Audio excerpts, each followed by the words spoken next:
Boa tarde.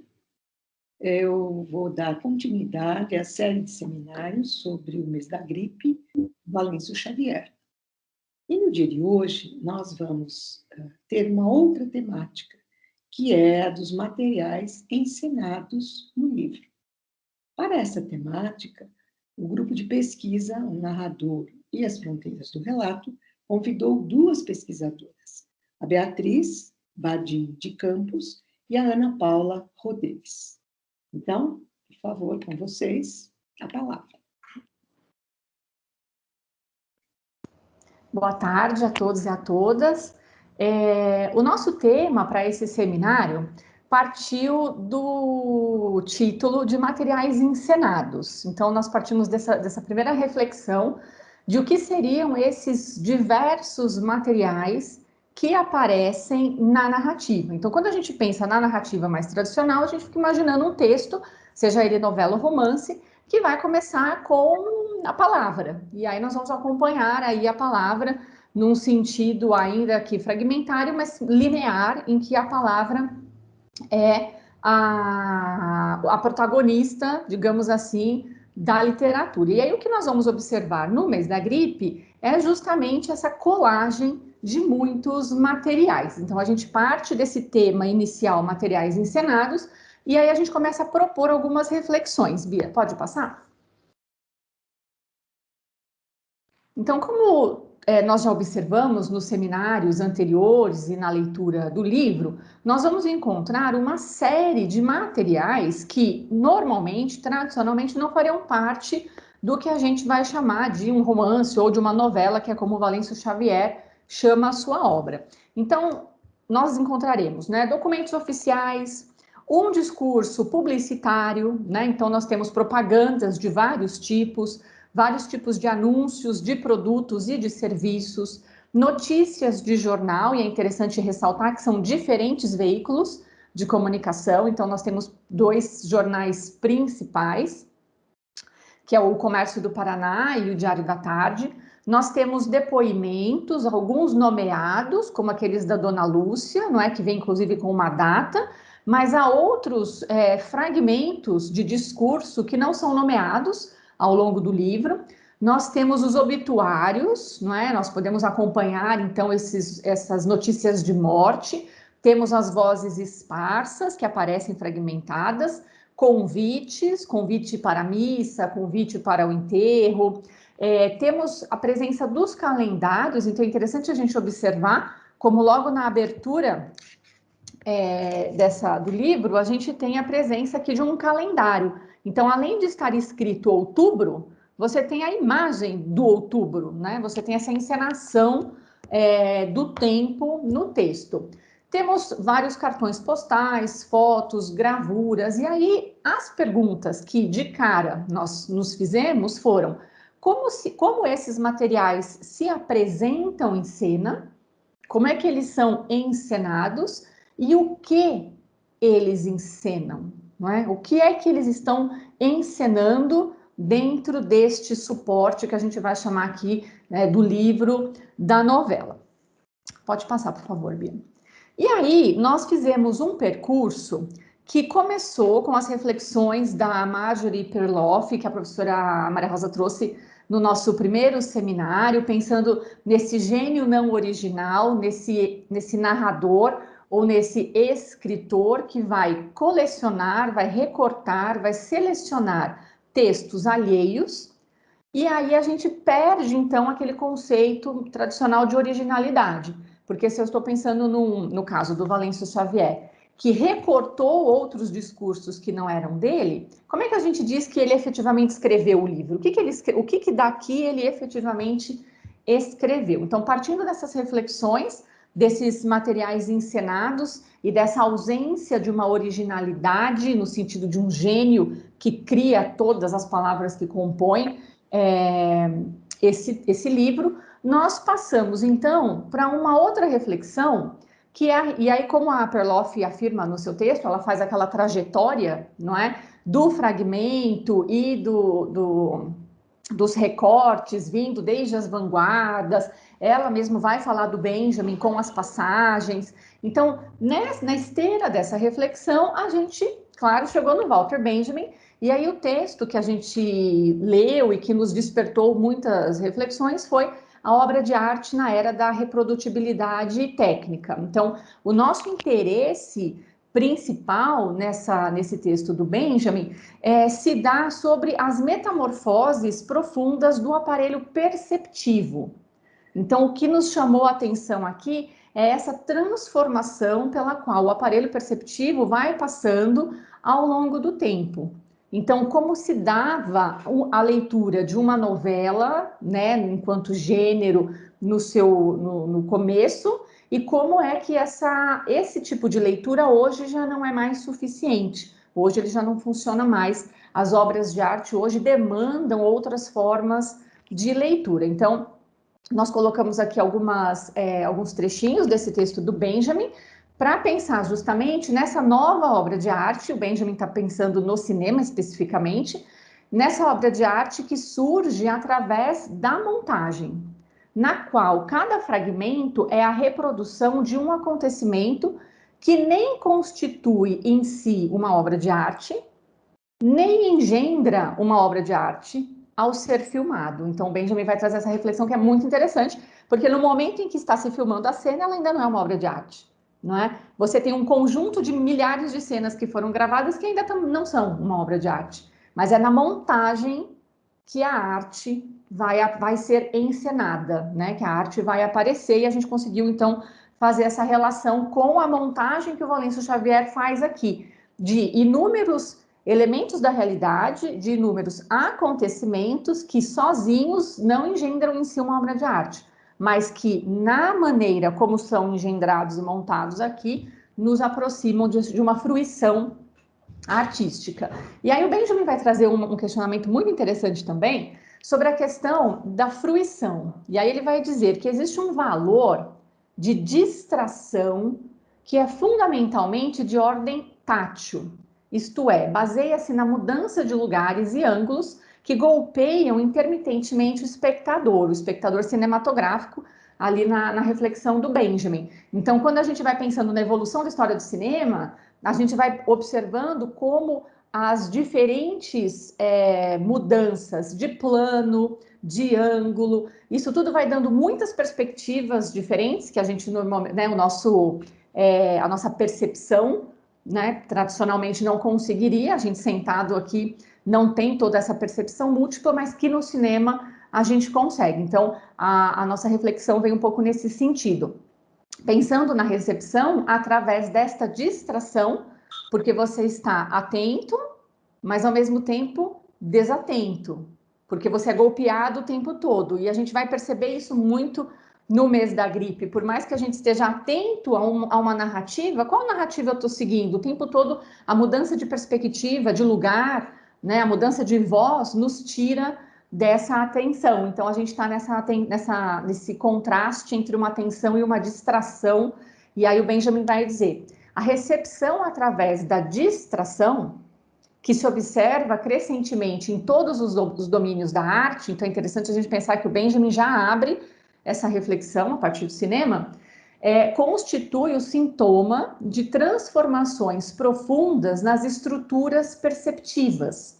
Então essas profundas transformações têm no cinema o seu cenário privilegiado até o momento em que o Benjamin estava fazendo a sua reflexão. Então é a partir daí que a gente começou, então, a pensar como essa mudança de estado de fruição da arte vai nos afetar enquanto leitores e afetou a própria construção dessa obra.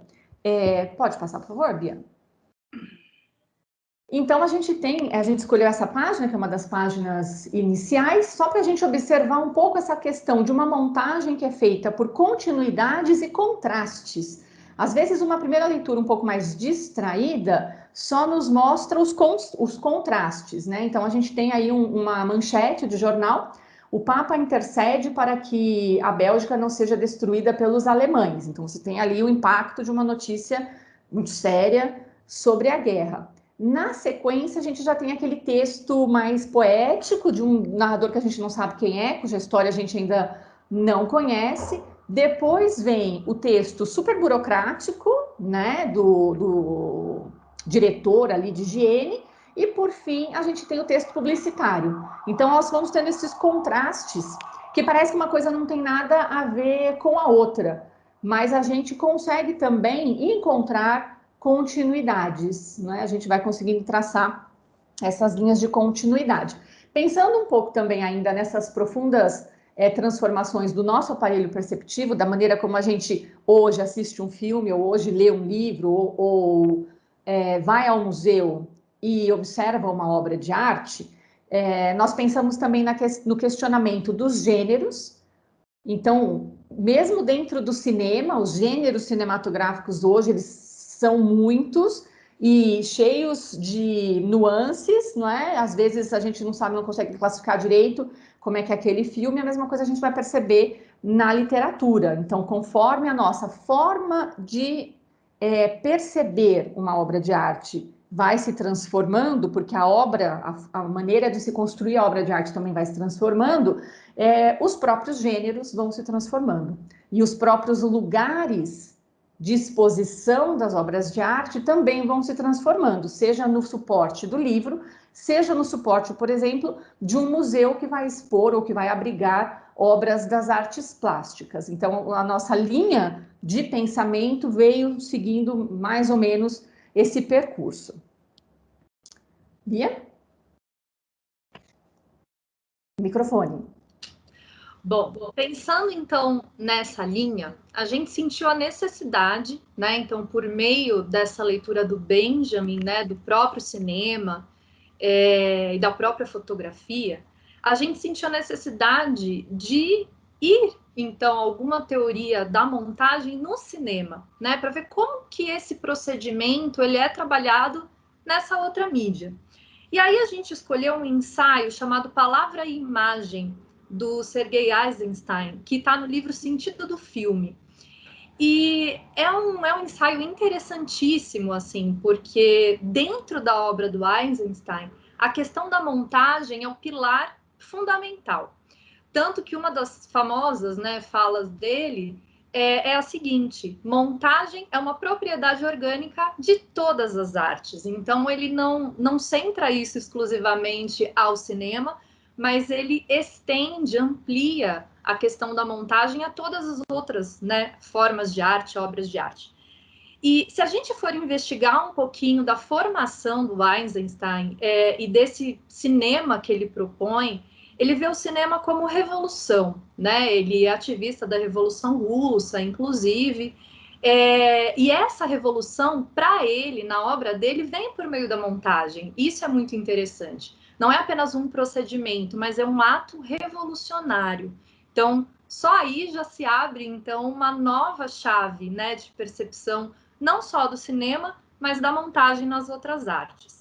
E o Eisenstein também, o que é bastante interessante da gente ver na obra dele, é que ele parte desse princípio da montagem nas investigações que ele fez nos anos 20, mais ou menos, sobre o teatro kabuki, né, o teatro de tradição japonesa, que tinha justamente na montagem a inter-relação entre plateia e o que estava sendo encenado, né? Entre os atores, entre as cenas propriamente ditas, né? Entre toda a mise-en-scène. Então, ele tem essa tradição e, a partir dela, ele reconstrói isso, né? Dentro da sua arte primeira, que era o cinema. E na questão da recepção, então, desse cinema, da montagem como procedimento, como recurso, mas também, ao mesmo tempo, como recepção, ele entendia a montagem como uma ligação, como uma propriedade do brinquedo. Isso é muito interessante, né? Então, ele dizia, 2 pedaços de filme de qualquer tipo, colocados juntos, inevitavelmente criam um novo conceito, uma nova qualidade, que surge da justaposição. Era essa aproximação que ele fazia com o brinquedo, né? Porque o brinquedo, ele propõe através da matéria em si, mas da justaposição com outros brinquedos, com outros objetos, enfim, em outros contextos, esta justaposição, essa montagem, né? E aí ele dizia o seguinte, que o todo é mais do que a soma de suas partes, o todo é o novo, é o imprevisível que ele buscava com as montagens que ele fazia, né? E aí ele dizia, né, complementando essa ideia, que cada fragmento de montagem ele já não existe mais como algo não relacionado. Ou seja, quando ele está dentro de uma montagem, necessariamente ele já está relacionado a todos os outros materiais que estão ali, né, junto com ele, em justaposição com ele. Mas como uma representação particular do tema geral, que penetra igualmente todos os fotogramas. Então, quando a gente viu aquela imagem, né, da página que a Ana comentou um pouco, e que tem todos esses textos ali em montagem, né, em justaposição, a gente tem um relacionamento ali, um diálogo entre todos esses materiais, que passa pela montagem, sim, desse autor, que escolhe, né, que coloca esses materiais em diálogo, mas também do leitor, né, desse receptor que vai trabalhar como um coautor, né? Então, Eisenstein, ele falava na representação e na imagem. Então, ele dizia que uma imagem, ela é composta de muitas representações, né, para se construir enquanto imagem. Então, se a gente tem a imagem da gripe, olha quantas representações dentro, né, desse corpo livro a gente tem para que se construa a imagem desse tema, desse assunto, dessa discussão, né? E a força da montagem, segundo Eisenstein, ela reside justamente na ligação com o seu espectador, né? Então, nessa interface materiais, né, encenados, a encenação em si, a montagem, e o montador, que é o autor, o receptor, o leitor, e também aqui no nosso caso, a gente tem um narrador aí, né, também. E aí ele dizia, a imagem de uma cena, de uma sequência, de uma criação completa, existe não como algo fixo e já pronto. Então, o filme não é algo fixo, pronto, que já vem fechado. Não, muito pelo contrário, né? Precisa surgir, revelar-se diante dos sentidos do espectador. E a figura do espectador para o Eisenstein era uma figura muito forte, era uma figura de potencialidade, justamente, em que ele dizia: o espectador é compelido a passar pela mesma estrada criativa trilhada pelo autor para criar a imagem. Então, o efeito da montagem para o Eisenstein é justamente esse lugar da criação, né? Então, fazer com que o espectador, no nosso caso o leitor, né, experimente essa trajetória de ser um montador, de ser curador desse material, né, que está ali colocado, que já passou por uma montagem, mas ele vai montar de outras formas possíveis, né? E aí ele complementava: o espectador não apenas vê os elementos representados na obra terminada, mas também experimenta o processo dinâmico do surgimento e reunião da imagem, exatamente como foi experimentado pelo autor. Então, é como se no mês da gripe a gente experimentasse não apenas uma leitura do lado de cá do livro, né, do lado de fora do livro, mas é como se a gente experimentasse também esse interno do livro, essa narrativa interna que está ali potencializada por esses materiais encenados, está potencializada pela encenação propriamente dita.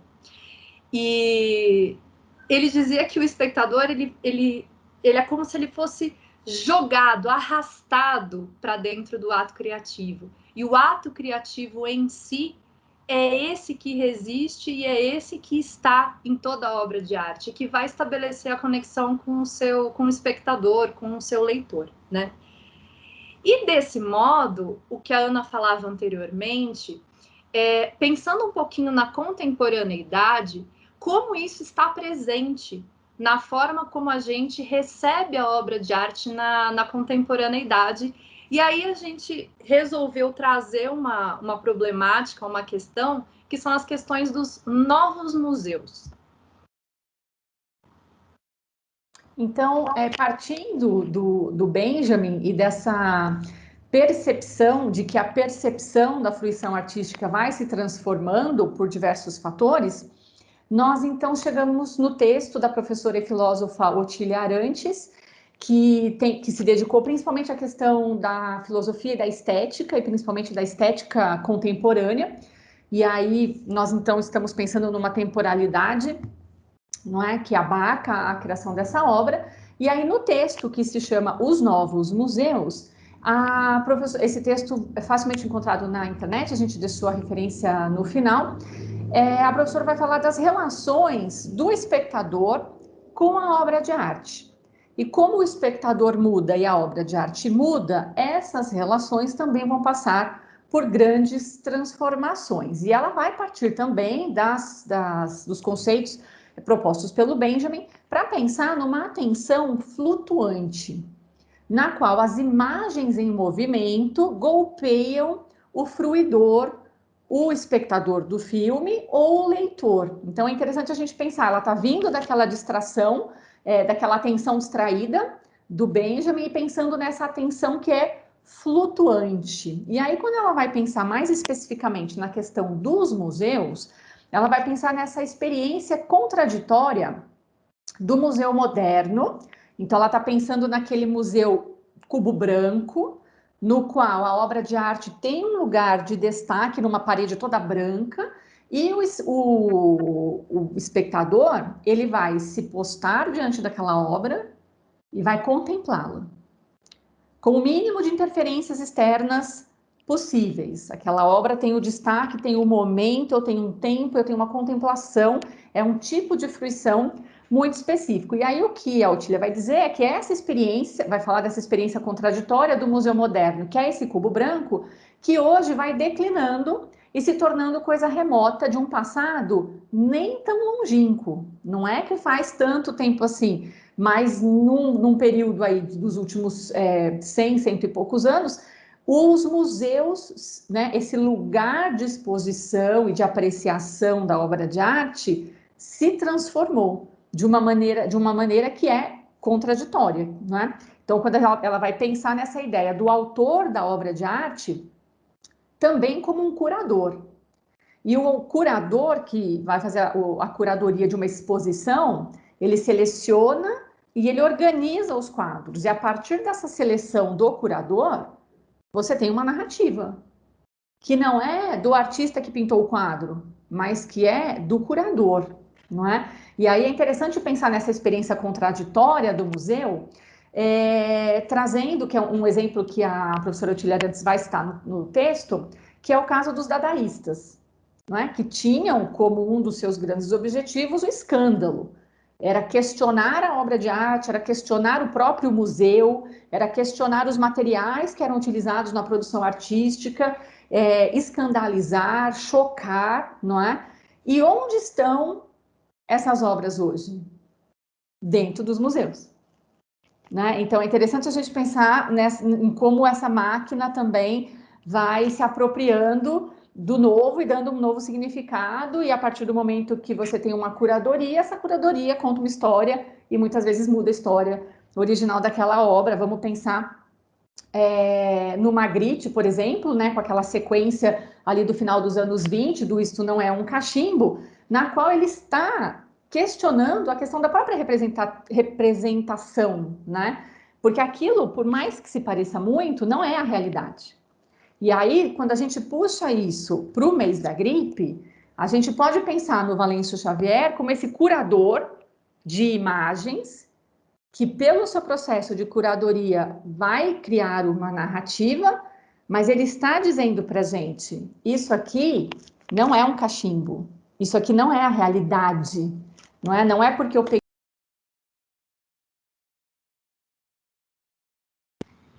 Você tá muda, Ana, você clicou, acho que no microfone. Ó, voltei? Foi muito ou foi pouco, Bia? Não sei agora. Foi a partir de... Do que o livro não é um cachimbo, que você estava fazendo a relação com o Magritte. Isso, então pensando, né, no Valêncio Xavier como esse organizador, como esse curador, ele também está questionando a realidade. Não é porque isso daqui foi retirado, né? Ah, mas é a matéria do jornal e aconteceu e foi de verdade, tem a data. Isso não é a realidade. Esta é a representação, é a curadoria que ele está fazendo do real, né? Então, talvez essa falta de nitidez que a gente tenha das imagens e essa falta de nitidez, muitas vezes, da própria reprodução tipográfica, elas vêm também construindo essa separação entre o que é o real e o que é a obra, e o que é o real dentro desta obra. Então, essas foram algumas questões que a gente pensou. E aí, vindo nessa esteira de uma reflexão sobre os novos museus, nós ficamos pensando, então, nessa curadoria que é muito cenográfica, não é? Então, quando a gente pensa numa curadoria cenográfica, nessa dramatização, nessa contextualização, então, hoje, o museu não é mais um espaço do cubo branco. Então, quando a gente pensa nos museus do modernismo para cá, você já tem a questão da arquitetura, porque a arquitetura do museu já faz parte do que vai ser aquela fruição artística. Então, você tem a arquitetura, você tem uma curadoria, você tem uma contextualização das obras, tudo isso vai mudando o nosso aparelho perceptivo, tudo isso é informação que vai, de alguma maneira, construir a nossa fruição. Então, é interessante a gente pensar como esses novos museus, eles vão tendo diferentes percepções, né? Então, por exemplo, tem museus que vão tentar aproximar a experiência do que seria você ver a obra dentro da coleção, na casa do colecionador. Então, você tem lá um monte de obras juntas. Outros museus, não, né? Pensando na coisa mais do pós-moderno, em que você tem milhares de quadros e de obras de arte dentro de um único espaço. Quem decide como é que eu olho, como é que eu assisto, como é que eu organizo a minha fruição? Então, a gente veio partindo um pouco dessas questões. Bia, quer continuar daqui? Sim, e é interessante, né, Ana, que essa curadoria feita pelo autor, ela é uma aparente curadoria feita apenas por ele, né? Então, ela parte, obviamente, dele, pois ele seleciona os materiais, enfim, mas é pelo menos uma dupla curadoria, porque nós, enquanto leitores, a gente vai propor uma outra, né? Então, dentro de todas as apresentações, de todos os seminários, olha quantas curadorias possíveis, né? Estão sendo colocadas aqui como chave de leitura, de pensamento e de olhar para um livro que tem essa especificidade, né? E aí, isso nos remeteu a esse pensamento desses novos museus e dessa questão de como que o Valêncio Xavier, no mês da gripe, ele revela muito desses procedimentos. Nos veio à mente essa famosa, né, fotografia aí de uma exposição, da primeira exposição, né, dadaísta, e que teve muita repercussão. Então, não só por subverter o espaço de exposição, então, claramente, eles não usaram, né, aquelas salas tradicionais de exposição, o tal cubo branco, que a Otília Arantes menciona, mas esse espaço nada mais era do que um espaço alugado dentro de uma cervejaria, na cidade de Colônia, lá na Alemanha. E a entrada para essa sala era por meio do banheiro masculino. Então, se a gente pensar só nesse espaço, né, enquanto espaço totalmente de ruptura, esse espaço do escândalo dadaísta que o Benjamin, né, fala, a gente tem essa quebra da aura mesmo, né, da obra de arte e de um outro lugar, né? Então, essa curadoria dadaísta, ela aponta e ela mostra para a gente justamente isso. E se a gente vai pesquisar nos jornais da época, né, então de 1920, eu encontrei uma matéria da época que falava exatamente isso. Abre aspas. No começo, a falta de luz exige muito esforço para decifrar o catálogo de letras pretas em fundo vermelho. Onde começa a ficar mais claro, o problema são as goteiras, de modo que exige certo heroísmo ver toda a exposição. Essa foi uma reportagem de um jornal local, lá de Colônia, poucos dias antes da exposição ser censurada, enfim. Mas que, se a gente perceber, é justamente isso que o Valêncio Xavier faz, né? Olha como esses materiais, eles estão encenados dentro de um outro espaço, né? De um espaço potencial, de um espaço de possibilidades, né? E como que esse espectador, a gente vê essas pessoas que foram ver essa exposição dadaísta, né? Como que essa tensão flutuante, ela é ativa nesse lugar, né? Porque as imagens, elas estão em movimento. Se a gente reparar, tem imagens no rodapé, no teto, penduradas, em movimento, enfim, né? Então, esse escândalo dadaísta que propõe essa distração intensa transforma, né, de fato, essa obra de arte nesse centro desse escândalo, que é esse escândalo que a gente está submetido na leitura do mês da gripe. E aí, isso também nos surgiu, assim, nos veio à mente, do Atlas Mnemosine da Biblioteca de Warburg, né, que propõe justamente essa forma de olhar para a obra de arte e as relações possíveis dentro de uma composição artística, né, Ana? Passa o slide, Bia, que aí a gente mostra a imagem da... E aí eu leio aquele trechinho depois. Tá. Então, aí a gente ficou pensando, né, nessa lógica outra, não é? De pensamento, de organização e de montagem. E aí nós nos lembramos, então, do Aby Warburg e dessa biblioteca que ele vai organizar, e que ele vai organizar numa lógica diferente, que ele vai chamar de lógica da boa vizinhança. Então, a gente tem aqui na imagem, que para mim está à direita, que é a imagem da sala de leitura, né? Então, nós temos os livros todos ali em cima, que não estão organizados naquela lógica tradicional, de ordem alfabética, de disciplina de estudo, nada disso. Então, ele vai encontrando relações e lógicas entre as obras, entre os autores, de modo que um livro ilumine o seu vizinho, não é? Então você não encontra ali o vizinho só porque ele tem começa com a mesma letra, mas é porque eles têm luzes, né? Uma obra ilumina a outra, mas de perspectivas que podem ser as mais variadas. A gente pode pensar nisso como uma biblioteca rizomática, onde as relações entre as imagens correspondiam às afinidades, não é? Entre os campos do saber, em um movimento em que os purismos disciplinares estabeleciam regras super rígidas e castradoras, e o que o Warburg vai fazer é deixar essas regras de lado e permitir que outras lógicas apareçam. E a gente poderia pensar nisso quase como um primórdio da lógica do hipertexto, não é? Em que você tem uma obra aqui que te leva para uma vizinha, cuja a relação você vai estabelecendo ali de diferentes formas. E aí, a partir desta biblioteca, o Warburg vai pensar, então, nessa exposição chamada Atlas Mnemosine, que é a imagem que a gente tem, que eram pranchas, não é? Deveriam ser, ao total, 79 pranchas de fundo preto, com as imagens que ele selecionava, ou seja, ele fazia uma curadoria dessas imagens, que não era uma curadoria óbvia, imagens do mesmo século ou que representam a mesma musa, não. Então, ele vai trazer imagens de épocas diferentes, de artistas diferentes, que estão pensando coisas diferentes, mas que têm afinidades rizomáticas, de alguma maneira. Então, essas imagens eram dispostas através de reproduções fotográficas.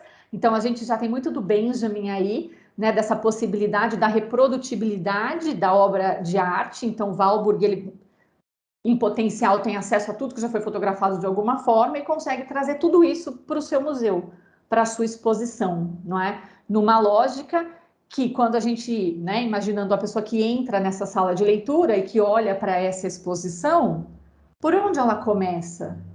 Aquela lógica tradicional já não existe mais, não é? Aquela lógica do quadrinho do lado da obra com a explicação, quem é o autor, isso não existe, né? Então, abre um espaço para um novo tipo de fruição artística que vai possibilitar muita coisa. É interessante a gente pensar nesse contraste das obras, das fotos, nesse fundo preto, de uma certa maneira pensando nesse fundo negro e abissal da memória, do qual surgem essas imagens, que vêm de diferentes épocas, e que depois o Didi Huberman vai dizer que são imagens que sobrevivem, não é? Dentro da sua própria lógica. Mais alguma coisa, Bia, desse? Não, acho que é isso. Não. Ah, então, olha isso que bonito. E aí, pensando nesses novos museus e nessa contextualização, que a Otília Arantes vai falar muito também de uma dramatização, de um mise-en-scène. Então, hoje, ir ao museu não é mais olhar para o quadro num fundo branco, apreciar, né, fruir aquela obra de maneira contemplativa. Esse observador já é mais difícil de encontrar, com todos os apelos de visualidade, de informação que a gente tem ao redor. E aí a gente usou esse exemplo da mostra do Redescobrimento, o Brasil mais 500 anos, né, que foi montada aqui em São Paulo no prédio da Bienal no ano de 2000, mas essa mostra passou por vários outros estados. E aí você tinha, como a gente pode ver na imagem, você não se sente dentro de um museu. Você entrava na mostra e cada andar ou cada espaço, ele tinha um cenário. Então, percebam como a gente vai tendo essas artes que vão todas se misturando, né? Então, você tinha muitas artes visuais, muitas projeções, você tinha os objetos artísticos, você tinha um cenário, né, de teatro, uma dramatização, e tudo isso vai compor a fruição. Então, observar essa obra no ano 2000 era completamente diferente de observar essa obra 200 anos antes. E já é diferente de observar essa obra hoje, 20 anos, 21 anos depois. Então, a gente passa a pensar também nesse museu como um espaço profano, como esse espaço que é público e que não tem mais aquele aspecto aurático do qual Benjamin vai falar, né? Então, os museus também vão perdendo esse aspecto aurático da obra de arte. Os novos museus, então, se aproximam da imagem da casa do colecionador, como eu já tinha falado, ou do museu como um grande cenário teatral, de uma mise-en-scène. E aí, a Otília Arantes vai trazer, então, o Brecht, nesse raciocínio de que invertendo o negativo em positivo, transforma a distração, aquela do Benjamin, em ponto de vista interessado, e vice-versa. Às vezes o ponto de vista super interessado se transforma em distração, porque tem tanta coisa acontecendo que você acaba não prestando mais atenção em nada. Então, a atenção suprema da consciência estética pode se transformar em entorpecimento, né? Então, é interessante pensar no positivo e no negativo e como é que eles contrastam. E aí, nos encaminhamos também para essa reflexão sobre a desestetização da arte e estetização da vida, como elas vão dividir espaço e vão dividir essa atenção distraída. Trazendo um pouco agora para o Valêncio Xavier e para a nossa obra, é interessante pensar que, assim como nos museus pós-modernos, fazendo todo esse percurso com a Otília Arantes, no jornal, que é um veículo de massa, a atenção ou a fruição lá do Benjamin, ela vai ser disputada por diversos elementos. Porque você, quando abre o jornal, você tem as notícias, mas você tem a publicidade, você tem os diversos assuntos, os diversos cadernos, os diversos gêneros que vão compor esse veículo, que é o jornal. Vamos lá, Bia, para o próximo. E, bom, então a gente fez essa trajetória toda para propor, então, essa chave de leitura, que é entender o mês da gripe como um possível museu do pensamento de Valêncio Xavier a respeito desse tema, né? E ele deixa isso, inclusive, essa questão da leitura do livro como a leitura do jornal, que é essa leitura rizomática, né? Mesmo numa entrevista que ele deu para a revista Cult, que é citada naquele artigo Mês da Gripe Palimpsesto Pós-Moderno, né, da Claudiana Sorensen, que ele diz, né, o Valêncio Xavier diz, o livro, né, o Mês da Gripe, é para ser lido como um jornal, em que a pessoa olha uma manchete, pula para a página de esportes, se detém na foto de uma atriz e já vai para ver o crime do dia e assim por diante. Então, a gente vê essa dinâmica, mesmo rizomática da leitura do jornal, na leitura do Mês da Gripe, por meio desses materiais que estão ali encenados. E aí já a voz da Claudiana, ela diz que essas páginas, né, sucessivas do livro propiciam aos leitores uma sensação de uma liberdade fruitiva, né? Ou seja, você trilha o seu percurso ali dentro, uma vez que ele não impõe uma linha, né, de leitura. Já que eles podem, então, percorrer algumas páginas, pular outras, ver fotografias, sem comprometer a recepção do conjunto de vários textos, né? E aí a gente pensando também no Memórias Póstumas, né, de Brás Cubas, que cada página funciona como esse hipertexto. É como se fosse, cada página é como se fosse um conjunto de nós, né? Só que nesse corpo texto, nesse corpo livro, a gente tem esse emaranhado de nós, né? Que tece, de certa forma, uma rede, mas uma rede não convencional, claro, né? Que faz com que essa fruição do leitor seja livre, mas livre até certo ponto. Porque a nossa fruição, ela está bastante acostumada a uma fruição de uma leitura de um romance ou de uma novela tradicional, né? Que vai colocar o leitor ali dentro de uma história, de um enredo, com alguns personagens, com uma sequência de ações e por aí vai, né? E o leitor se vê no meio dessa liberdade buscando uma forma de fruir esse texto, mas essa forma nunca é suficiente, né? Porque ela não esgota todas as outras formas de fruição, né, desses materiais encenados. Justamente porque o que está em pauta é a encenação desses materiais. Então, para a gente não importa saber se as notícias de jornais que estão aqui, elas foram de fato publicadas, né, nos jornais que são citados, ou se aquelas propagandas foram de fato publicadas na época. Não, porque a gente tem a encenação disso, a criação contínua desses materiais por meio desse caos fruitivo, né? Entendendo a palavra caos como uma palavra aberta, ampla, não como um negativo, né? Apenas aí.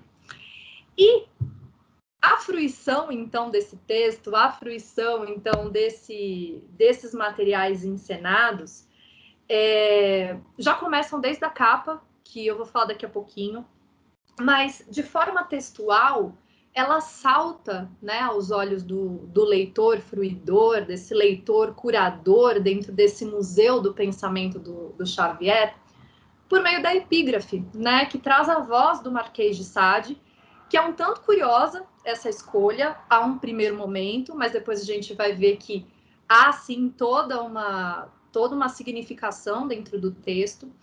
Mas essa epígrafe é um anúncio, né? Um anúncio para esse leitor que, apesar da aparente liberdade que tem, né, para fruir esse texto, ele tem uma voz aí colocada de uma forma autoral. A gente tem um autor, o Marquês de Sade, um autor falando algo, né? E o que ele diz? Vê-se um sepulcro cheio de cadáveres, sobre os quais se podem observar todos os diferentes estados da dissolução, desde o instante da morte até a destruição total do indivíduo. Esta macabra execução é de cera, colorida com tanta naturalidade que a natureza não pode ser nem mais expressiva, nem mais verdadeira. Bom, várias coisas chamam a atenção da gente aqui, né? Mas, em especial, a palavra dissolução. Então, a gente tem aqui uma leitura, a gente tem os materiais encenados de uma forma diluída, ou a dissolução desses materiais aqui, porque se a gente for ver, a gente tem recortes vários, né? Recortes de falas, de depoimentos, recortes de anúncios, recortes de documentos oficiais, recortes de propagandas e por aí vai. Então, são recortes dissolvidos, né, dentro dessa narrativa. Outra coisa que é muito interessante aqui, o Sade fala, desde o instante da morte até a destruição total do indivíduo. Ou seja, a finitude da morte não é a finitude da morte. Ou seja, depois da morte, o que vai ter, o que mais que vai ser dissolvido? Qual é essa outra destruição do indivíduo que não se dá somente pela morte, né? Pela dissolução desse corpo físico? E outra coisa que ele fala, que é muito enigmática, mas que a gente propõe uma leitura aqui, essa execução de cera, né? Ele usa essa palavra. Então, a gente entendeu isso como essa encenação da execução da morte. Então, a gente entra em contato aqui com esse sepulcro cheio de cadáveres, com essas pessoas que estão morrendo por conta da gripe, por conta desse vírus. Mas, ao mesmo tempo, a gente tem a execução de cera dessa montagem, né, do texto, dessa criação. Então, essa palavra execução, essa expressão, né, execução de cera, ela fica pulsando aí de uma forma bastante ambígua, né? Mas que complementa, então, essa fruição do texto. E essa epígrafe, ela se torna ainda mais interessante quando a gente percebe que ela é uma origem desse livro, mas não a origem porque ela está na página inicial ali do livro, mas é porque ela pulsa a todo momento, em todas as páginas, né, desse livro, nessa presença, ausência da voz de um autor, que é o do Sade, e que está em montagem justaposta com a voz do próprio Xavier, que é o curador dessa narrativa, né? Então isso também é muito efetivo nesse livro. Além disso, quando o Sade usa a palavra dissolução, a gente consegue entender que a gente tem dissolvidas aqui nesse livro também as categorias tradicionais da novela, e a gente até colocou esse novela com 2 L's, que é a forma, né, com a qual ele se reporta a esse gênero, trazendo também uma encenação da língua, né, lá de 1918.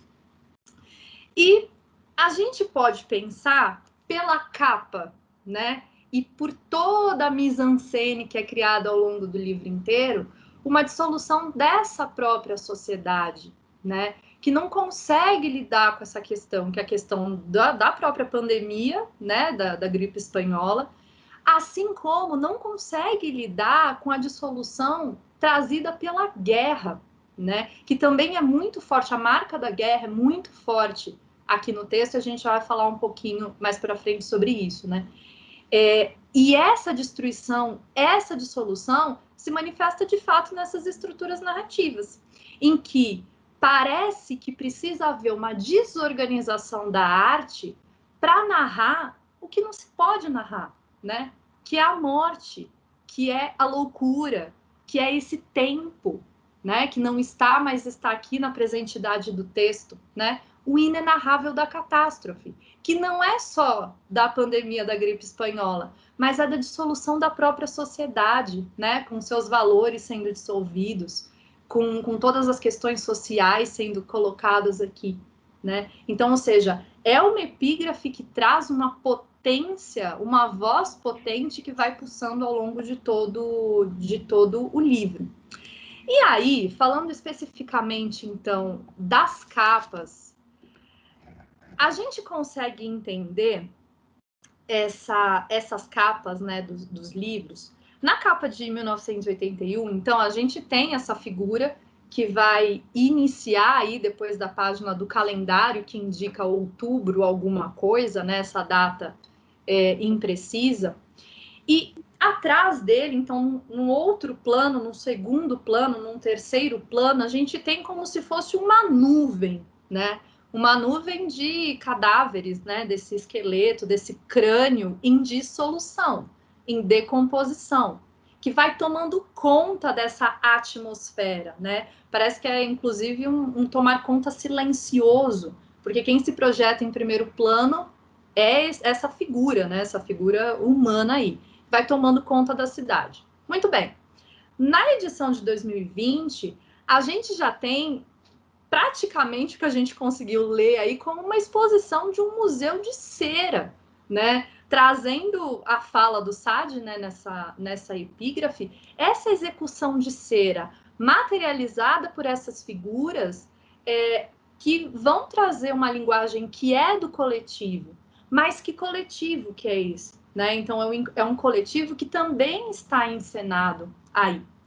E isso nos fez pensar em um procedimento artístico lá do século XVII, que eram as vanitas, que são essa que eu coloquei, né? Que essas duas imagens que estão, para mim, tá ao lado direito aqui da tela, que trazem justamente isso. O que pretendiam, qual era o objetivo das vanitas, né? Que em latim é vaidade, enfim, traz toda essa vacuidade, futilidade do ser humano. Era justamente contrapor toda essa questão da sociedade, da materialidade, né, dos bens materiais e de tudo que acontece de forma material e questões dos valores, da moral social burguesa, em contraposição com essa imagem forte que é a do crânio decomposto, ou seja, todos nós somos formados disso, independente da nossa classe social, dos bens que nós temos, em que classe estamos dentro dessa sociedade, né? A primeira, ela é uma tela de 1603, que foi uma das primeiras vanitas que foi publicizada, né, vamos dizer assim, conhecida. E a segunda já é de 1802. Olha como a representação dessa mulher, a figura dessa mulher, nos reporta assim diretamente para essa capa, né, de 2020 do mês da gripe, né? Essa figura que tenta representar ou encenar, ser essa figura de cera, né, aí, que vai permeando, vai contaminando toda essa narrativa do mês da gripe. E ela se olha num espelho, e esse espelho é o próprio crânio, né? Esse espelho é a finitude, a dissolução, né, de toda essa vaidade, de toda essa posição social e por aí vai, que é justamente o que faz a guerra, a gripe espanhola, que vai deformando e vai tomando conta de toda essa cidade, né? Dos sintomas que a gripe faz com que essas pessoas sintam, e essas pessoas saem desse lugar que elas ocupam na sociedade, vão se transformar em outras, né? Em simulacros quase do que elas são, né? Ou do que elas representavam. Então, semioticamente falando, né? É uma relação assim interessante do ponto de vista artístico, do ponto de vista estético mesmo, e do ponto de vista de problematização dessa sociedade em dissolução, né? Que o Marquês de Sade fala, ou seja, a morte, a finitude do corpo, ela vai acontecer, mas não é ela a única que dissolve esse ser, né? A sociedade em si dissolve esse ser, né? Que é o que de fato essas capas mostram pra gente, né? E aí a gente então pensou em 3 vieses de leitura, né, Ana? Isso, toda essa nossa problematização, né, nos fez retornar à questão da encenação. E aí nós tentando responder aquela pergunta inicial, o que esses materiais encenam? O que essas notícias, esses depoimentos, esses fragmentos todos, o que eles encenam? O que eles estão nos mostrando aí? Então, claro que nós fizemos um levantamento de coisas que são encenadas. Então, a gente tem uma encenação da doença, de como da história da imprensa, como é que a imprensa lidou com essa situação, tanto da guerra quanto da peste. Existe uma encenação da própria escrita, uma encenação da autoria, mas são muitas encenações. Então, nós selecionamos 3 por conta do tempo que nós temos, né, para falar. E é importante pensar nessas encenações todas em convulsão, porque não é uma encenação tranquila, é sempre uma encenação em convulsão. E aí nós escolhemos então falar do tempo, da morte e da loucura como 3 aspectos que caberiam, né, aqui dentro da nossa temática e do nosso tempo. Bia, você pode passar, por favor?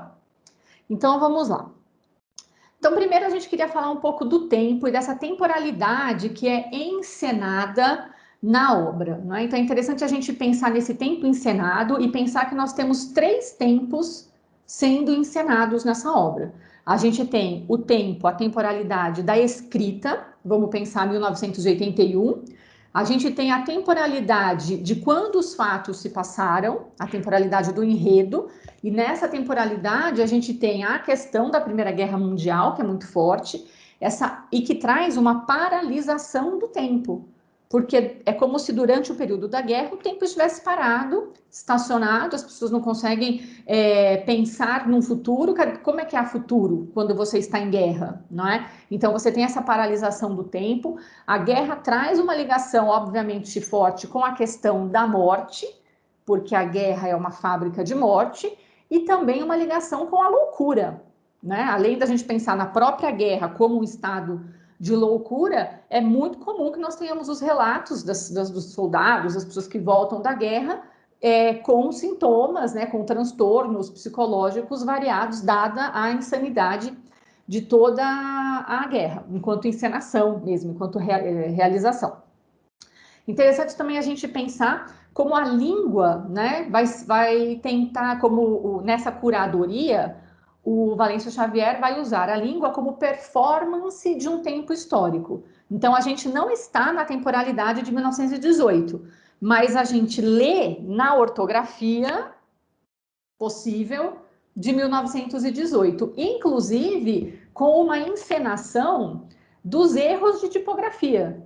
Então, tem muitas palavras, né, que não é que ela era escrita assim. Eu e a Bia até procuramos a questão das reformas ortográficas, de quando foram as reformas ortográficas e de que se do jeito que está escrito era o que se usava na época. E aí a gente percebeu que, em alguns casos, o Valêncio manteve o que seria um erro de tipografia, pensando na tipografia da época, na dificuldade de se montar uma folha de jornal com os tipos móveis, e de que colocar um ali errado fora de lugar, assim, passou, não tem botão delete, vai ficar assim mesmo. Então, a gente hoje lê esse erro tipográfico como uma encenação do que era uma leitura da época, mesmo que nós não estejamos lá, não é?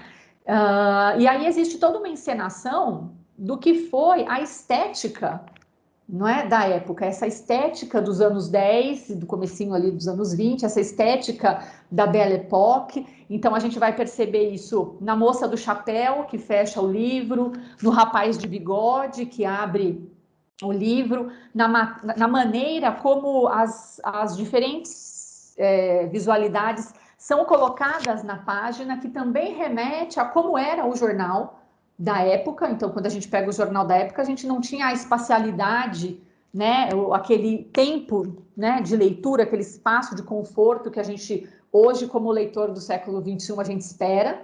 Então, existe toda essa reprodução de uma estética que tenta encenar um tempo. Então, é como se nós estivéssemos, não é, lá no tempo do enredo, tanto pela estética, pela tipografia, pela relação com as artes plásticas, se a gente pensar na produção artística visual da época, e existe esse tempo de uma memória encenada, porque vamos nos lembrar que a Dona Lúcia, ela está em 1976 contando que ela se lembra do 1918. Esse tempo da memória também é um tempo que está sendo encenado, né? A gente já discutiu muito essa questão do quanto a memória não é a realidade, do quanto a memória é ficção, né? Do quanto a memória e o tempo são conceitos aí importantes para a gente pensar em contraste, em oposição. Além dessas temporalidades, a gente tem ainda a temporalidade da leitura, que somos nós leitores, hoje no século XXI, com o nosso repertório, com o nosso olhar, fazendo a leitura dessa obra. E aí é importante a gente sempre calibrar o nosso olhar e calibrar essas três temporalidades na encenação do livro, né? Na maneira como ele foi organizado, pensando nessa curadoria do Valêncio Xavier. Vamos para o próximo, Bia? Vamos sim. E é interessante a gente perceber nessa imagem, né? Porque ela traz esse resgate desse tempo da memória encenada, porque é colocado lá 1918, outubro, aí tem uma encenação de uma página e de um calendário, de uma folhinha, só que embaixo está escrito alguma coisa. Esse alguma coisa é bastante aberto, né? É alguma coisa no sentido de, qual era o dia mesmo? Eu não sei. Era outubro, alguma coisa de outubro, algum dia de outubro. Então, isso já traz pra gente uma encenação também dessa memória, né? Que aí vai sendo resgatada em inúmeras formas, como a Ana disse, pelos relatos de personagens, né? E por aí vai. Mas também essa memória, ela aparece nas fotografias, né? A fotografia, ela nada mais é do que esse passado na presente idade, né? De quem observa essa fotografia. E ela traz ao mesmo tempo, uma parte, né, enfim, uma perspectiva documental, porque ela está documentando uma época, uma cena, enfim, um evento, mas como a maioria, né, das fotos aqui, elas buscam essa encenação, essa representação da morte, elas funcionam também com uma perspectiva fantasmagórica desse passado. Porque a gente não sabe nem se essa foto está relacionada com alguma morte da gripe espanhola. Mas a gente sabe que é uma foto que representa, que encena um ato ali, um funeral, né? E que é bastante curiosa, né, essa imagem especificamente, porque ela pode ser de qualquer pessoa, ela só não é de quem está observando, né? Nós estamos sendo observados por essa foto. Então, reparem, todos esses homens, né, são todos homens que estão aí, eles não olham para o caixão, eles não olham para algum outro ponto, né, em algum outro lugar, eles olham para o espectador, né? É como se a gente fosse flagrado no nosso instante ali de fruição, né, de observação dessa cena, como participante, mas ao mesmo tempo como o que você está fazendo aqui, né? O que você está observando aqui? O que te interessa tanto nessa cena de morte, né? E aí, isso é muito interessante porque, relendo um texto do Barthes, né, A Câmara Clara, ele fala que a fotografia, em linhas gerais, né, parafraseando, ele fala que a fotografia produz a morte ao querer conservar a vida, né? Porque quando a gente tem uma fotografia, a gente não está em contato com essa morte, mas com essa vida que está representada por meio de uma cena, que no caso traz a morte aí para a gente observar. E essa morte, ela vai sendo fazendo um movimento de ressonância em todo o livro e de formas diversas, né? Então a gente vai ter os relatos por meio da memória que vão resgatar essa encenação da morte, como os documentos oficiais que vão relatar essas mortes encenadas.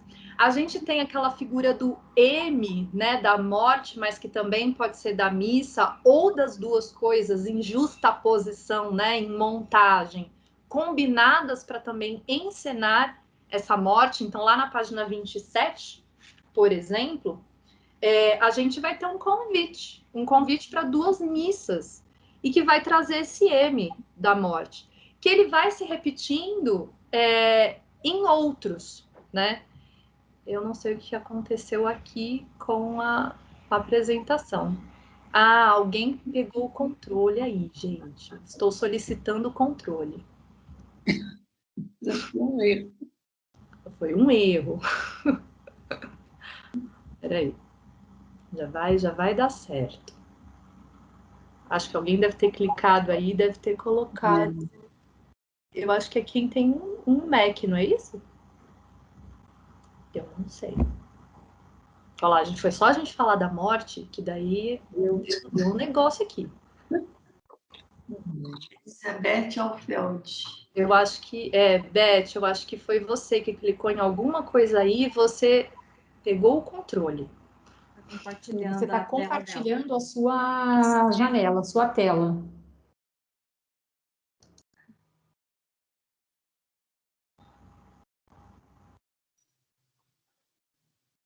Ah! Vou compartilhar novamente. Vamos lá, gente, tá tudo certo. Agora vai. Tá, vamos carregar aqui. Já tá carregando.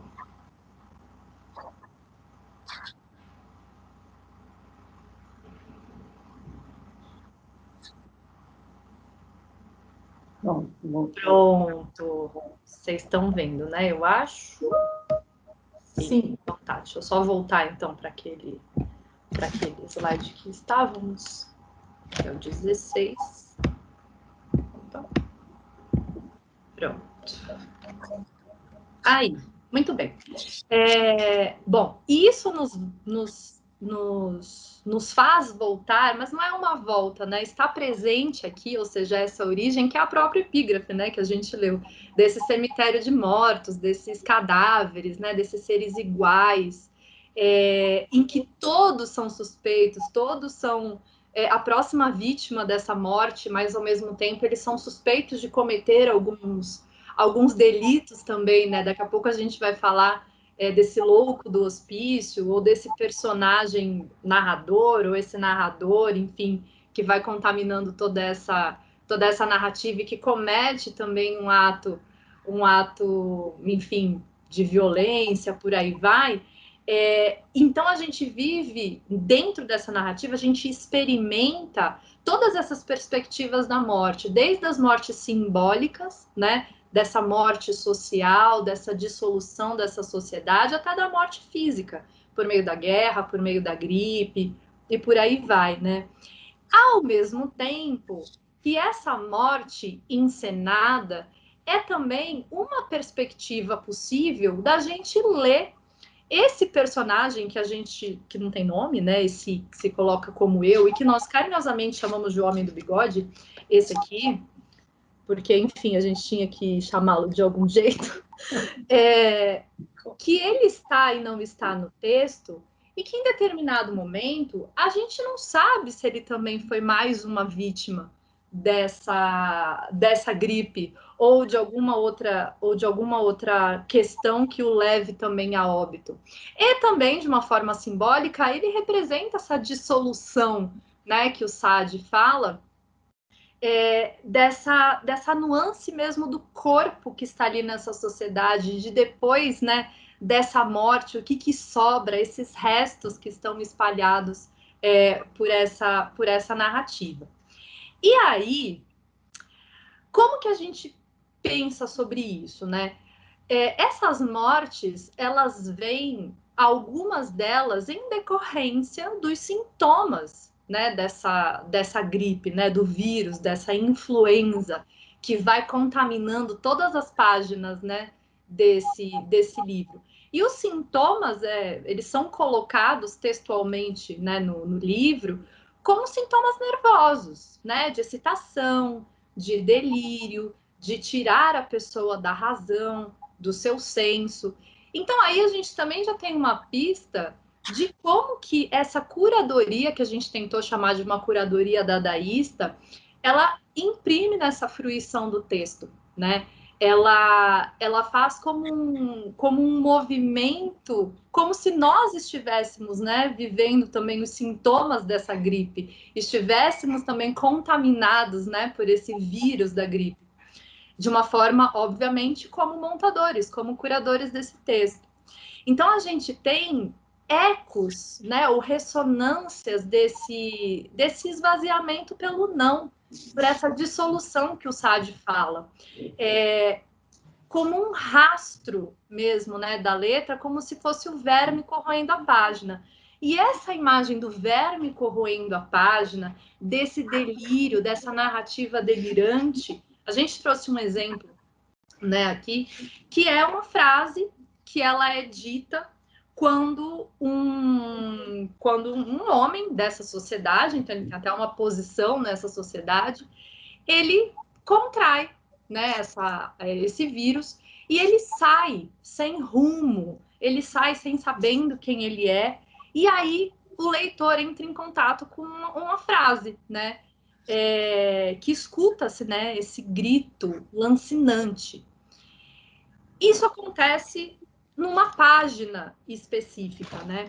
Então, na página 45, o Dr. Nilo Cairo, ele fala de todos os sintomas dessa influenza, dessa epidemia que está tendo aí.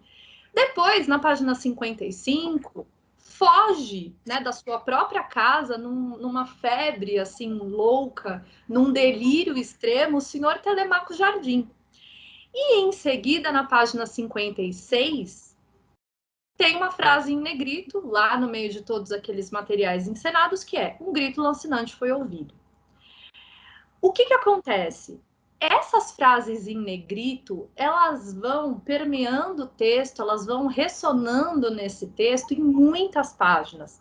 na página 38, na página 40, 49, enfim, até a 59.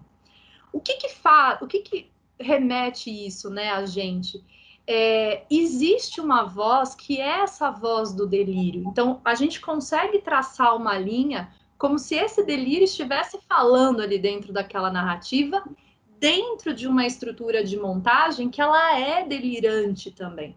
Então, a gente passa pelo experimento, é como se fôssemos cobaias mesmo, né? De viver essa febre, né? Essa febre do delírio, que aparece textualmente, por exemplo, nessa imagem que a gente coloca. Então, a gente tem ressoando, né, 3 vezes essa frase, que já foi lida, já foi escutada em página anterior. Existe o M da morte, ou do convite para a missa, que tem a cruz, né, em cima desse M. E essa frase que vai aparecendo, ela vai sendo mutilada, mutilada, mutilada, corroída, até se transformar num não, numa negação, né, dessa realidade, por meio justamente dessa encenação. A gente tem a encenação dessa loucura, mas também a encenação de uma aparente tranquilidade social, porque em outros momentos a gente vai ter reportagens que indicam festas, reuniões que estão sendo organizadas em meio a essa pandemia. Então a gente tem os dois lados, né, sendo vividos. E o grande questionamento, né? Será que o louco que fugiu do hospício, essa loucura que é diagnosticada, né? Ela é de fato a loucura? Ou não? Será que os loucos, na verdade, são esses que estão espalhados pela cidade e que não enxergam essa existência como a própria loucura, né? Essa existência da própria vivência dessa catástrofe, né? Como a própria loucura. Então, isso fica muito, muito evidente e muito forte, né? Nisso. E se a gente for ver, no finalzinho dessa parte, né, que está sendo toda corroída, ou não obstante, continuamos firmes em nossa atitude pela razão, a gente tem no final a narração de uma cena que é bastante interessante, que diz o seguinte: pedaço branco de miolo escorrendo pela parede, como um verme, igual a um verme descendo pela parede, deixando uma baba de rastro como uma lesma, né? E isso está materializado no texto, né? Nessa imagem que vai escorrendo, né? Também pelas paredes, vamos dizer assim, da página, né? Da página do livro. E aí, bem, aí a gente vai falar desse material encenado que é muito forte, que é a tragédia do hospício, né, Ana? E aí é interessante a gente já nos encaminhando, né, para o final, pensando nessa narrativa da tragédia do hospício, que a gente vai encontrar, não é, lá no final do livro, já lá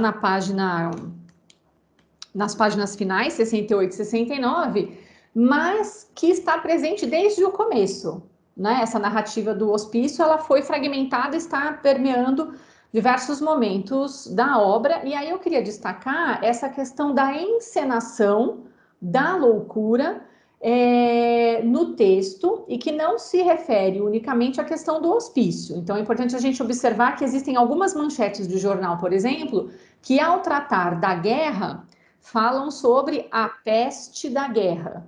Então, a guerra também como doença, não é? Tem um outro momento de uma manchete de jornal que diz que o Kaiser vai ser levado ao hospício.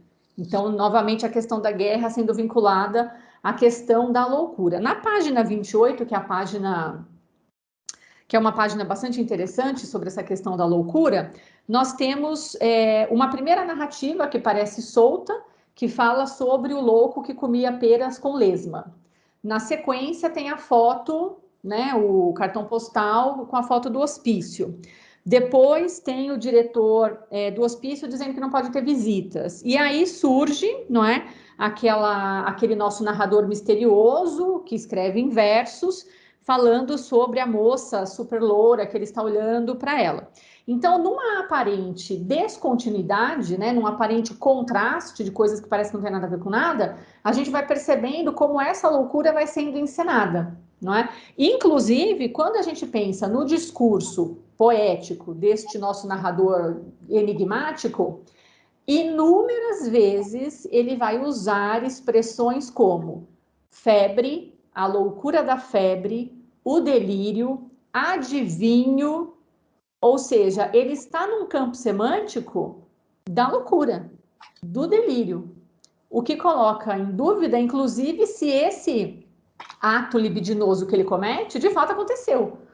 Porque ele narra, a impressão que a gente tem, né, em alguns momentos, é de que talvez ele nem tenha entrado nessa casa. De que tudo ele imaginou na cama dele, dos 40 graus da febre. Ou ele entrou na casa, passou ali um tempo olhando para a moça, mas não aconteceu nada, porque aconteceu tudo na cabeça dele, no delírio da febre. Talvez por isso ele não tenha sido visto por nada nem por ninguém, porque nada disso aconteceu. É quase uma imagem fantasmática, não é? Então a gente vai percebendo essa questão do delírio em diversos momentos. A gente vai pensar então nessas vozes fragmentadas em delírio, discursos de delírio, nessa possibilidade de leitura. Ah, Bia, fala dessa parte que é muito legal. A gente vai falar em 30 segundos, mas é muito importante. 30 segundos. Nesse movimento dessa curadoria de materiais e de ler esses materiais encenados por uma outra linha, assim, eu tenho costume, aí é uma coisa bastante peculiar, de ler, quando tem poemas, de ler de baixo para cima. E aí, eu fui lendo todas as falas desse homem aí, né, que vai vagueando pela narrativa, todas elas fazem um sentido lógico, elas trazem uma outra significação quando a gente lê de baixo para cima. Por exemplo, nessa página que está projetada aí, em vez da gente ler de cima para baixo, que seria o convencional, o racional, vamos ler de uma forma delirante, de baixo para cima. Vocês vão ver que faz sentido. Olha lá. Pela porta entreaberta vejo, vagueio pela penumbra do corredor, pássaro em água estranha, nessa casa onde nunca entrei. Entrei, não sei porquê. E não saiu mais. Entrou para sair e não voltou mais. Alguém que saiu para voltar, a porta sem chavear, entro na casa. Ou seja, é uma outra forma de ler, talvez por essa linha da loucura, do delírio desse ser que está delirante, né, na própria narrativa. Então é isso. Se vocês forem ler todas essas falas de baixo para cima, dá uma outra leitura também, possível.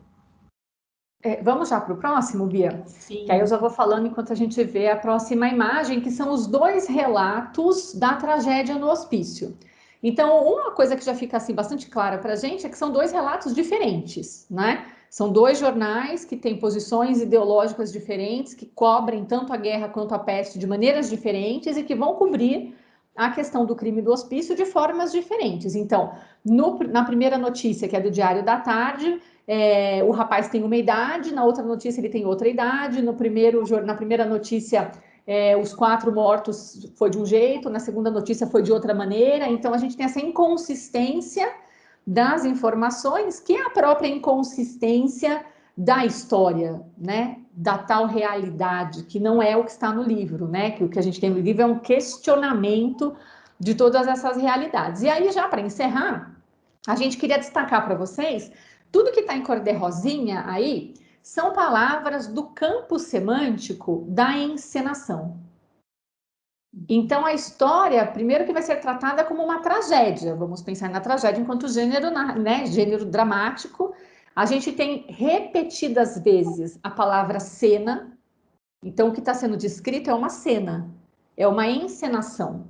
O louco vai ser descrito nas duas matérias como protagonista, não é? Então, é interessante a gente perceber como, nessas duas páginas, com essas duas notícias diferentes, de veículos de imprensa diferentes, o campo semântico da encenação aparece muito fortemente, foi o que nos levou a essa chave de leitura de uma encenação dos materiais, de uma encenação da loucura, da morte, das temporalidades, de uma encenação da doença, da guerra, como num palco, não é? Como num museu, não naquele mais do cubo branco, mas onde a gente tem uma curadoria aí, que a gente chamou de dadaísta, mas que encena, né? Muito mais. Bia, a gente já pode ir para o próximo.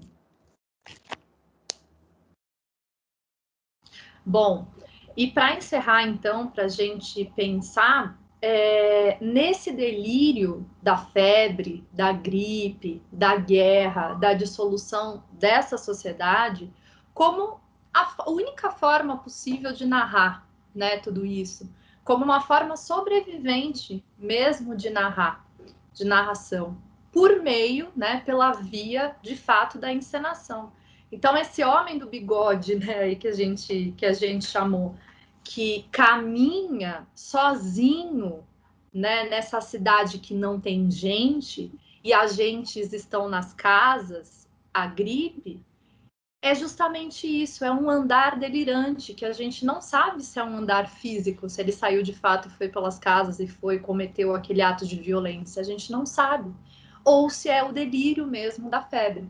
Mas, tanto de uma forma quanto de outra, a gente tem o delírio do corpo texto, né? Ele é texto, ele é imagem textual. E quer encerrar, Ana? E aí, só para a gente pensar, então, nessa narrativa que é delirante, e ela precisa ser delirante porque é a única forma de sobreviver.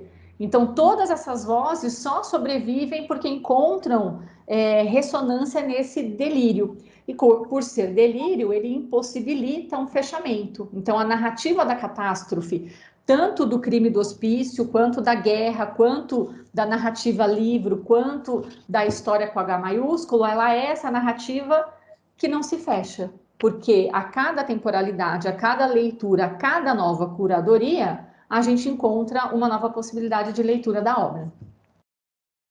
E aí agradecemos a vocês pela paciência. Agradecemos muito. E a gente deixou as referências, Bia, no último. Sim.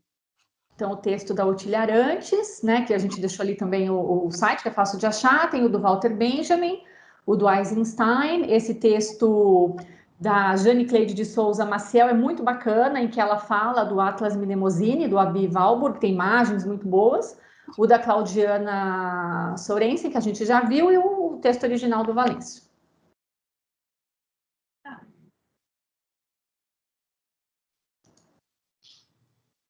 Mas excelente, realmente hoje foi um dia muito rico, né? Muitas ideias, muita coisa para a gente repensar. Né? E alguém mais teria algum comentário, alguma questão? Eu gostaria de fazer uma pergunta para as meninas. Sim. A descrição do livro, né? Do romance. Guarda em si um tipo de realismo, né? Todo romance traz um tipo de realismo, né? E Roland Barthes, lembra-se? E eu pergunto, nessa tensão flutuante das imagens, nessas associações rizomáticas que vocês descreveram, né, maravilhosamente, essa sensação de liberdade fruitiva, e trazendo o livro como uma forma inenarrável, né? Qual é o realismo? Como é que nós podemos caracterizar este realismo? Porque todo romance tem e apresenta necessariamente na sua criação um gênero, né? E esse gênero agora é trazido como um real. E qual é o realismo de O Mês da Gripe? O que nós podemos abstrair de tudo isso, dessa desmontagem? Eu posso dar uma sugestão, mas eu acho que aquele Schellhammer, né, dá uma excelente contribuição, né, para essa resposta, que é a questão do realismo performático. Falar em materiais encenados é mostrar isso, né? O realismo é o realismo desses materiais que estão em ebulição, são formas sobreviventes que estão aqui e agora. Esse é o realismo, e não mais o realismo representativo, né? de uma cena externa, não é? Não é mais o realismo do século XIX, é um realismo da não representação, não? Eu acredito que seja por aí, né, Zezinha? E também, no outro texto dele, o realismo afetivo. Sim. Trolhamer também. Mas como efeito, né? Não como Uma afetação. como afecção, como efeito. Afetivo. O efeito do real. Como efeito. Como efeito. Acho que eu penso as duas coisas, né? Ele performático e por ele ser performático nessa relação aí com o conceito que ele dá de realismo afetivo, né? Certo. E qual seria o efeito, Beth? Como você pensa o efeito? Por exemplo, nesse romance do Valêncio, o efeito é o que o leitor também está colaborando para trazer, para conectar. Esse é o efeito de real. Além, eu acho que do que eles já colocaram, que foi colocado antes, né? Eu acho que tem a questão acho que foi colocado no seminário anterior, do estranhamento, Então, acho que isso tá muito evidente e é a partir dessa relação do estranhamento que você vai buscar, quer dizer, aonde está esse estranhamento? Então, está no modo como ele trabalhou com os fragmentos, está no modo como ele foi pegar os fragmentos, está no modo como ele joga a ideia de ficção, como ele joga aquela ideia de realidade, que foi o que o grupo agora colocou, que a Ana Paula colocou.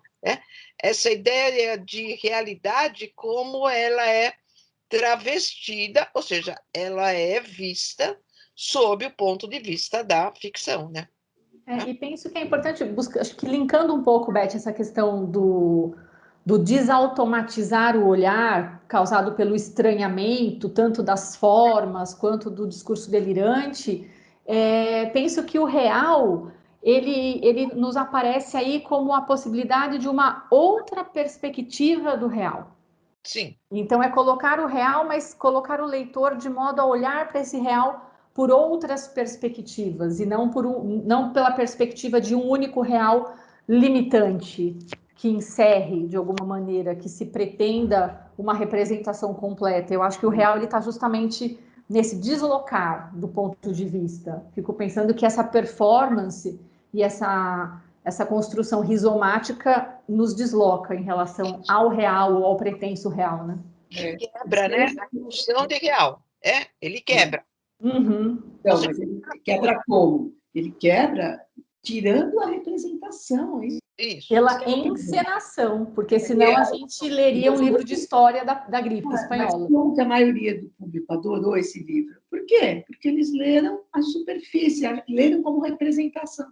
Olha, igualzinho o que está acontecendo. É o problema das temporalidades, né, Rosa? Porque leu só na temporalidade do 2021. Então, não leu nas outras temporalidades, né? Então, e aí você chegaria ao realismo por esse caminho. Olha, que livro realista, gente. Mas esse é um realismo representativo, que esse livro está pondo em questão, criando outro real, que é o real dos materiais, que é o real da ficção. Esse é o efeito, né? O Rosa, se dissesse a lembrança do Machado, das memórias póstumas, de um real constelacional. Sim. Você vê que o Machado está aí, que coisa, né? Eu acho que é o que o Haroldo de Campos, né, fala na sua vanguarda poética, que todo mais é constelação, né? Sim. Na sincronia da diacronia do real, né? E isso por causa do delírio, né? O delírio é essa desordem do real sem hierarquia, né? E só a partir do corpo que lê, né? Porque ainda tem o corporal. E vocês, no Homem do Bigode, né? É o corpo lendo, né? Eu acho que aí substituiria o Homem do Bigode pelo corpo do Homem do Bigode, né? Neste real constelacional, né? Porque a Agamben agora, que fala do corpo, né? O uso do corpo. É um conceito que atravessa toda essa leitura pela voz, né? Pelo corpo da palavra e o corpo do leitor, né? Na fruição distraída. Então, a gente tem todas as relações aí coordenadas no real constelacional, né? Às vezes eu faço uma aproximação assim, sem querer fazer, com memórias cósmicas de Basculho. Eu vejo assim, um fio tirado lá, né, das memórias e destruído pela gripe, né, neste romance do mês da gripe. Verdade. Nossa, eu lembrei de um aspecto que eu achei muito significativo que o grupo colocou, que foi a questão da distração. Ah, da distração. Eu achei assim, como que a distração, né? Ou seja, que ela nasce com o cinema, né? Ali o cinema no início, né? Que a gente está no início ali do cinema, das grandes feiras, a função ali era pura e simplesmente, né? De distrair, né? Tanto é que o cinema era voltado para as massas, né? Ou seja, era uma diversão das massas, tá? E como essa ideia de distração, tá? Aí vocês puxaram para o texto, porque o texto distrai, né? Mas aí, Beth, é outra distração. Sim. É a distração pelos materiais com que materiais. Então, como elas disseram, né, intermitente, a atenção, ela não consegue focar num lugar só. Sim. Eu estou lembrando do Barthes, quando ele diz que o maior ato da leitura, o método de ler, é a distração. Então, você fala, como? Um leitor distraído? Não, mas ele não está dizendo isso. Está dizendo que quando você não está focado, não há uma intenção de focar naquilo, é que vem as grandes ideias, as grandes possibilidades de salto, né? Quando você está distraído, você tem mais capacidade de saltar, de perceber algo que não está visível, do que quando você está muito concentrado, né? Então, essa intermitência entre concentrar e desconcentrar, né? Essa passagem. Então, você lê os dois lados, né? O Benjamin também fala, né, que quanto mais o leitor esquece de si mesmo, né? Nesse sentido, isso está no tempo dele, né? Mais ele aprende. Mais ele aprende. E tem vontade de narrar. Exato. Continuar narrando. Porque o olhar atento é o olhar perceptivo. Até li, não sei onde, em que livro de alguém que dizia que quando falamos com uma criança ou mesmo com qualquer pessoa, preste atenção, né? É o sentido exatamente contrário. O prestar atenção pela via da percepção, que é onde você vai trazer as analogias, o olhar analógico do real, né? Aquilo que ainda não foi percebido, que é a leitura das semelhanças do Walter Benjamin, né? Então, o olhar atento quer dizer olhar distraído. Então, é um paradoxo, né, Zezé? O olhar atento é um olhar distraído, porque ele está olhando aqui e ali. Ele está vendo o visível e o invisível, né? Tá? E por isso ele lê mais, né? Ele vê mais. É onde ele encontra as similaridades para novas associações, né? Que vocês chamam nessa sensação de liberdade da leitura, né? Sim. Aliás, é de Leonardo da Vinci, olhar atento e hábil. Esse hábil fala, né? Exatamente. Essa habilidade de procurar o desconhecido ou o semelhante. Muito bom. Muito bem. Muito bom, né? Acho que já é suficiente, né, gente, por hoje, não é? Alguém tem mais alguma coisa, alguma questão, algum comentário? Senão, eu encerro, então, aqui esse seminário e, desde já, convido vocês para o próximo seminário, que vai tratar da questão da multiperspectiva e da narrativa dilacerada, que é algo que já está sendo previsto, já está sendo discutido, mas que agora vai ser percebido por um outro viés, que é o conceito de multiperspectivismo. Então, muito obrigada e até lá.